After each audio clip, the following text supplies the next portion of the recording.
सारे लोग यहाँ खड़े हैं, हर दल का लोग यहाँ खड़ा है, बजरंग दल का हो चाहे कहीं का भी हो। 15 दिन के अंदर खोड़ा का हक नहीं मिलता है, तो जो सिद्धार्थ बिहार में खोड़ा का हक मारा गया है वो खोड़ा को हक दिलाया जाएगा और वहाँ से पानी प्लांट बन के जाएगा। शुरू से लेकर आज तक सांसद और विधायक यहाँ हमेशा बीजेपी पार्टी और बीजेपी ने खोड़ा के लोगों से ठगने काम कर और कोई काम नहीं करा।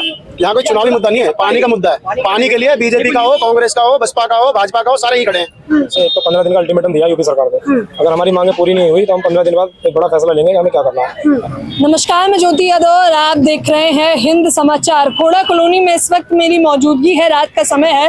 नगीना सांसद चंद्रशेखर आजाद कुछ ही देर पहले यहाँ से रवाना हुए हैं, लेकिन माहौल अभी भी लगातार बरकरार है। जो लोग यहाँ पर सीधे तौर पर मौजूद हैं उन्हीं लोगों से बातचीत करेंगे। चंद्रशेखर ने यहाँ आकर क्या ऐलान किया?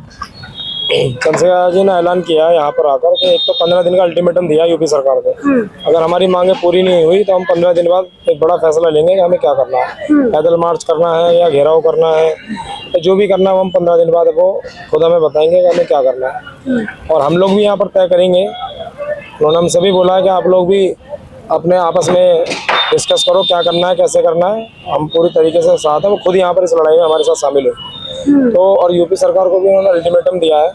यहाँ पर गंगाजल वाटर के लिए भी अपना उन्होंने जो बात रखी थी वो भी रखी है। शमशान घाट के लेकर उन्होंने बात रखी। जो यहाँ के जो अहम मुद्दे थे उन दोनों मुद्दों पर बढ़ चढ़ कर उन्होंने जो बात रखी उससे लेकर जनता को विश्वास है कि इस लड़ाई को हम लोग जीतेंगे। देखिए पोस्टर पे देखिए लिखा है गंगा जल आंदोलन खोड़ा आ रहा हूँ, आने का आगाज किया, आप भी गए और इस पर जानकारी उन्होंने अपने सोशल मीडिया एक्स पर भी दी थी। कितने दिनों से लमसम आप लोग यहाँ आंदोलन कर रहे हैं? आज हमें पूरा 28 दिन हो चुके हैं इस आंदोलन को चलाते हुए, और बिना बिजली और पानी के सरकार की तरफ से हमें कोई व्यवस्था नहीं दी गई, ना नगर पालिका की तरफ से पानी का टैंकर, वॉशरूम, किसी तरह की कोई व्यवस्था नहीं।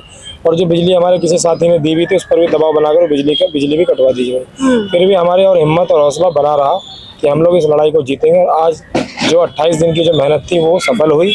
इस लड़ाई को हम जीते और आगे भी हम इस लड़ाई को जीतेंगे, ये हमें विश्वास है। सवाल नहीं किया कि संसद में आखिरकार आपने इस मुद्दे को उठाया क्यों नहीं? अब तक सत्र चल रहा था उस दौरान। देखिए उस वक्त जो था, जो चंद्रशेखर जी की जो बात कर रहे हैं कि सत्र चल रहा था, उस टाइम पे चंद्रशेखर जी जो आंदोलन जब हम शुरुआत में उनके पास गए थे तो यहाँ आंदोलन बहुत कमजोर था। उन्होंने सबसे पहले बोला कि इस आंदोलन को पहले मजबूत करो। लोगों को पता भी तो लगना चाहिए कि इस आंदोलन के लिए कोई लड़ाई लड़ रहा है।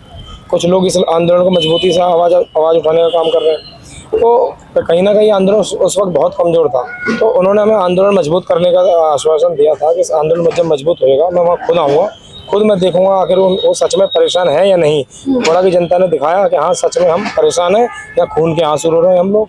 आज उन्हें विश्वास हो गया और वो यहाँ पर बोल कर भी गए कि पार्लियामेंट की पहला सेशन जो होगा उसमें मैं पूरी मजबूती से खोड़ा कॉलोनी की आवाज को उठाऊंगा। कह रहे हैं संसद सत्र में भी चंद्रशेखर ने आगाज किया है कि वो उठाएंगे। क्या नाम है आपका? प्रमोद कुमार लोधी। क्या कुछ कहना चाहेंगे? मैं ये कहना चाहूंगा, जैसे चंद्रशेखर आजाद जी ने अल्टीमेटम दिया यूपी सरकार को, उन्होंने एक बात कही है, सिद्धार्थ बिहार में पानी प्लांट है जहाँ से प्यूरिफायर होता है पानी, वो खोड़ा का हक था सिद्धार्थ बिहार में, जो खोड़ा को मिलना चाहिए था। मगर खोड़ा का हक छीन के इंदिरापुरम, वैशाली, कौशाम्बी, नोएडा को दे दिया गया, क्योंकि यहाँ बहुत रईस लोग रहते हैं, वीआईपी लोग रहते हैं, इसलिए खोड़ा का हक छीना गया। क्योंकि यहाँ गरीब जनता रहती है, तो उन गरीब जनता उनकी नजरों में सिर्फ वोट बैंक होती है, जो 5 साल में उन्हें चाहिए होती है। जैसे 2027 में वोट बैंक चाहिए होगा।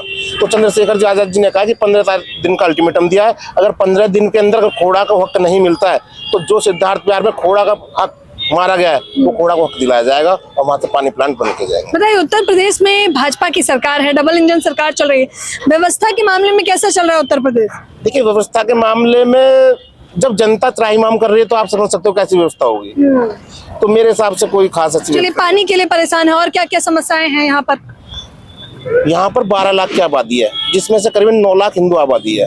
एक शमशान घाट नहीं है। एक गरीब आदमी जो किराए पे 8,000 की नौकरी करके 3,000 रुपए कमरा किराए पे लेता है, उसके घर में कोई बुजुर्ग खत्म हो जाता है तो उससे पहले 4,000 रुपए गाड़ी के लिए चाहिए, जो गाजीपुर लेके जाए या हिंडन लेके जाए। तो जो आदमी 12,000 रुपए या 8,000 रुपए 10,000 रुपए कमा के 3,000 रुपए किराया दे रहा है, बिजली का बिल दे रहा है, उस पर कितने पैसे बचते होंगे? 5-7 हजार। अगर उसके घर में कोई मौत होती है तो 1 महीने के पैसे तो वो चले गए। गाड़ी के अलावा वहाँ काफी चीजें लेनी पड़ती है, लकड़ी लेनी चलती है, तो कहाँ गरीब आदमी। अच्छा चंद्रशेखर, जिन मुद्दों को लेकर इस संसद में बात कर रहे हैं, सड़क पर आवाज उठा रहे हैं, वो मुद्दे कितने वाजिब लगते हैं? वो कहते हैं आज भी दलितों पे अत्याचार हो रहा है। हाँ, अत्याचार हो रहा है। आए दिन आप मीडिया के माध्यम से आप देख सकते हो, कहीं पर किसी की शादी हो रही है उसे रोक दिया गया है कि भाई घोड़ी पे नहीं जाओगे। कहीं ये नोटिस करने वाले पॉइंट है, चाहे वो साल में 1 बार हो रहा हो चाहे महीने में 1 बार हो रहा हो तो रहा है ना अत्याचार। चाहे एक बार हो रहा है चाहे 50 बार हो रहा है। लेकिन उत्तर प्रदेश में तो सीएम योगी आदित्यनाथ दावा करते हैं कि सभी लोग सनातनी है, रामराज चल रहा है। अब देखो राम राज्य कहाँ चल रहा है, या तो वो जानते होंगे या जिनको राम राज्य दिखा वो जानते होंगे। मुस्कुराहट में ही काफी कुछ बता दिया। क्या नाम है आपका? मोहम्मद चाहिए। बताइए क्या कहना चाहेंगे खोड़ा की जिस समस्या को लेकर चंद्रशेखर आए हैं? बताइए क्या कहेंगे खोड़ा की समस्या? खोड़ा की समस्या, पानी बहुत जरूरी है। हाँ। पानी है नहीं खोड़ा के अंदर, 800 फुट तक गहराई में पानी जा चुका है और कहीं कहीं तो 1000 फुट में भी पानी नहीं है। ठीक है, चंद्रशेखर भाई ने आके आवाज उठाई है, चंद्रशेखर भाई ने आके आह्वान किया है कि अगर पानी खोड़ा में नहीं मिलता, 15 दिन का अल्टीमेटम दिया गया सरकार को, अगर पानी नहीं आता, सिद्धार्थ विहार में जो जल निगम का ऑफिस है उसमें उसका घेराव किया जाएगा। अच्छा, इससे पहले भी अच्छा ताला मारने का काम बकायदा ये लोग कह रहे हैं। इससे पहले भी चंद्रशेखर सीएम योगी आदित्यनाथ को उनकी सरकार को अल्टीमेटम देते रहे हैं, क्या कुछ असर पड़ता भी है या नहीं इसका? बिल्कुल असर पड़ता, क्यों नहीं असर पड़ता? जनता सड़कों पे आ जाती तो असर नहीं पड़ता। आप बताओ, अगर यहाँ से हम 10,000 लोगों को लेकर निकलेंगे गंगा जल परियोजना पे, सरकार को असर नहीं पड़ेगा? पूरा NH9 बंद हो जाएगा। बिल्कुल पूरा NH9 बंद हो जाएगा, सरकार पे असर क्यों नहीं पड़ेगा? असर बहुत पड़ता है। एक महीने से लमसम आप लोग आंदोलन कर रहे हैं, सीएम योगी आदित्यनाथ की प्रशासन से कोई इस बारे में जानकारी लेने आया? वहाँ से कोई जानकारी लेने नहीं आया, लेकिन यहाँ के लोग जितने भी हैं ना, जनप्रतिनिधि जो हमें ठगने का काम कर रहे हैं, वो सब भागे भागे फिर रहे हैं। योगी जी से मिलने गए हैं, सुनील शर्मा जी, पानी के लिए काम करवा दो जी मेरा। ठीक है, अभी आज बोर्ड की बैठक बैठी है यहाँ पर नगर पालिका में कि पानी का काम होना जरूरी है, पानी देना जरूरी है। पब्लिक जो है जूता लेके मारेगी। अब एक बड़ी समस्या लेकर ये लोग सीधे तौर पर आए हुए हैं। दिखाइए, ये मुख्य तौर पर मैं इनसे बातचीत कर रही थी। शुरू से बीजेपी के विधायक सांसद रहे खोड़ा से, शुरू से लेके आज तक सांसद और विधायक यहाँ हमेशा बीजेपी पार्टी, और बीजेपी ने खोड़ा के लोगों से ठगने का काम करा, इससे और कोई काम नहीं करा। क्यों? आप पानी की समस्या कोई आज से नहीं है, बहुत समस्या चल। और जो सुनील शर्मा जो कैबिनेट मंत्री आज बैठे हुए, जो अपनी सत्ता में, अगर ये चाहे तो 2 मिनट में खोड़ा में पानी आ जाएगा, अगर ये चाहे तो। पर ये मतलब आप कह रहे हैं प्रशासन जानबूझ के परेशान कर रहा है? बिल्कुल। क्योंकि ऐसा है, ये जो कच्ची कॉलोनी है भाई, कच्ची कॉलोनी, और इसी के सामने जस्ट इंदिरापुरम है, तो पानी इंदिरापुरम में भी तो आ रहा है, वसुंधरा में तो पानी आ रहा है, तो वहां से और यहाँ पानी देने में कितना टाइम लगेगा उन्हें? पाइप ही तो डालनी उन्हें।